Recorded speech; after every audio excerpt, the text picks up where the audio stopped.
everyone's side. Ballari ಉಸ್ತುವಾರಿ ಸಚಿವರಿಗೂ ಕೂಡ ದರ್ಶನ್ ಸ್ಥಳಾಂತರಕ್ಕೂ ಯಾವುದೇ ಸಂಬಂಧ ಇಲ್ಲ. ಯಾರನ್ನ ಯಾವ ಜಿಲ್ಲೆಯ ಯಾವ ಜೈಲಿಗೆ ಕಳಿಸಿದ್ರೂ ಕೂಡ ಉಸ್ತುವಾರಿ ಸಚಿವರುಗಳು ಇದ್ದೇ ಇರ್ತಾರೆ. ಆದರೆ ಅದಕ್ಕೂ ಇದಕ್ಕೂ ಸಂಬಂಧ ಇಲ್ಲ ಅಂತ ಗೃಹ ಸಚಿವ ಡಾಕ್ಟರ್ ಜಿ ಪರಮೇಶ್ವರ್ ಹೇಳಿಕೆ ಕೊಟ್ಟಿದ್ದಾರೆ. ಉಸ್ತುವಾರಿ ಸಚಿವರಿಗೆ ಇದಕ್ಕೆ ಲಿಂಕ್ ಇದೆ ಅಂತ ಹೇಳ್ತಾ ಇದ್ದಾರೆ. ಆದರೆ ಆ ರೀತಿ ಇಲ್ಲ. ಬಳ್ಳಾರಿ ಉಸ್ತುವಾರಿ ಸಚಿವರಿಗೂ ದರ್ಶನ್ ಅವರನ್ನ ಸ್ಥಳಾಂತರ ಮಾಡಿದ್ದಕ್ಕೂ ಯಾವುದೇ ಸಂಬಂಧ ಇಲ್ಲ ಅಂತ ಹೋಮ್ ಮಿನಿಸ್ಟರ್ ಪ್ರತಿಕ್ರಿಯೆ ಕೊಟ್ಟಿದ್ದಾರೆ. ಜಮೀರ್ ಅಹಮದ್ ದರ್ಶನ್ಗೆ ಆಪ್ತರು ಆಗಿದ್ರೆ ಏನಾಯಿತು? ಯಾರೇ ಇದ್ರೂ ಕಾನೂನು ಪ್ರಕಾರವಾಗಿ ಅವರ ವಿರುದ್ಧ ಕ್ರಮ ಕೈಗೊಳ್ತೀವಿ ಅಂತ ಗೃಹ ಸಚಿವ ಡಾಕ್ಟರ್ ಜಿ ಪರಮೇಶ್ವರ್ ಹೇಳಿಕೆ ಕೊಟ್ಟಿದ್ದಾರೆ.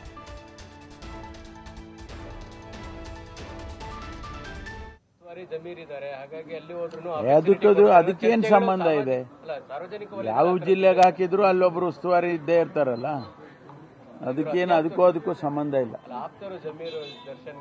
ಯಾರೇ ಇದ್ರೇನಂತೆ, ಯಾರಿದ್ರೂ ಕೂಡ ಕಾನೂನಿನ ಪ್ರಕಾರ ಏನು ಕ್ರಮ ತಗೋಬೇಕೋ ಅದನ್ನ ತಗೊಳ್ತೀವಿ. ಅದನ್ನ ಯಾರು ಅವರು ಉಸ್ತುವಾರಿ ಇದ್ದಾರೆ ಅದಕ್ಕೋಸ್ಕರ ಏನೋ ಆಗ್ಬಿಡ್ಬೋದು ಅನ್ನೋದೆಲ್ಲ ಸತ್ಯಕ್ಕೆ ದೂರವಾಗಿರ್ತಕ್ಕಂಥ ವಿಚಾರ. ಉಸ್ತುವಾರಿ ಜಮೀರ್ ಇದ್ದಾರೆ, ಹಾಗಾಗಿ ಅಲ್ಲಿ ಹೋದ್ರು ಅದಕ್ಕೇನು ಸಂಬಂಧ ಇದೆ?